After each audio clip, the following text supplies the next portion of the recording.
थी। कुरान ने शादी करने के बारे में कहा, फनकिहू मा ताब लकुम मिनन निसाई मसना सुलासा व रुबा। जब तुम बड़े हो जाओ, इस्तिताअत हो, तो तुम निकाह करो। जो तुम्हें अच्छी औरत लगे, 2 कर सकते हो, 3 कर सकते हो, 4 कर सकते हो।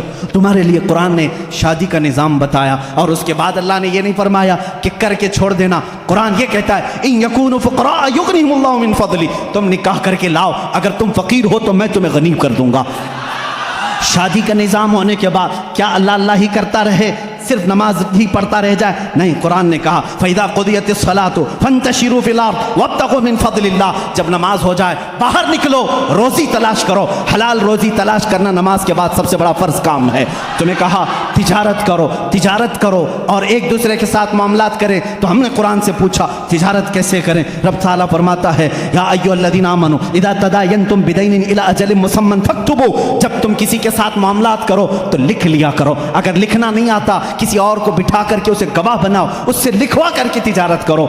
इतना ही नहीं, कर्ज के मामलात आए, उसके लिए कुरान कह रहा है। तिजारत के मामलात में कुरान ने कितना नफ़ा ले सकते हो, कितना ले नहीं सकते, ये सब चीज़ें बता रहा है। अब आओ वो मामलात जो तुम्हारे ज़िंदगी में आते हैं, बुराइयाँ जैसे, कुरान तुम्हारी आंखों पर पाबंदी लगा कर कह रहा है, कुल लिल मुअमिनीना यग़ुद्दू मिन अब्सारिहिम व यहफ़ज़ू फ़ुरूजहुम। ऐ महबूब, आप मोमिनों से कह दें अपनी आंखें नीची रखें, अपनी शर्मगाह की हिफाजत करें। औरतों को रब ताला फरमा रहा है, ऐ औरतें अपनी निगाहें नीची रखें, अपने बदन को किसी के सामने जाहिर ना करें। हाँ, अगर तुम बेपर्दा हो सकती हो, इल्ला लिबुउलतिहिन्ना औ आबाइहिन्ना औ इख्वानिहिन्ना औ बनी अख्वातिहिन्ना औ निसाइहिन्ना। सिर्फ तुम अपने शोहरों के पास, अपने बाप के पास, अपने भाइयों के पास, अपने भतीजों के पास, अपने भांजों के पास, उनके पास तुम बेपर्दा आ सकती हो। औरतों को ये मुआशरती सुलूक बता रहा है। हमने पूछा कुरान से, शोहर और बीवी का आपस का ताल्लुक क्या होना चाहिए, कैसा होना चाहिए? कुरान कहता है, हुन्ना लिबासुल लकुम व अंतुम लिबासुल लहुन। वो तुम्हारा लिबास है और तुम इनके लिबास हो। लिबास एक दूसरे के बदन को छुपाता है।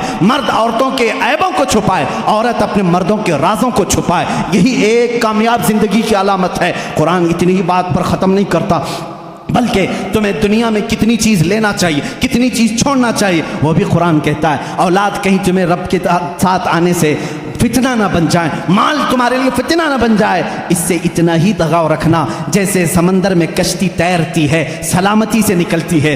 ये दुनिया समंदर है, तुम कश्ती में हो। अगर समंदर कश्ती में आ गया, पानी अंदर आ गया तो क्या होगा? डूब जाएगी। इसी तरह तुम दुनिया में खा पी करके चलो, अगर दुनिया तुम्हारे अंदर आ गई डूब जाओगे।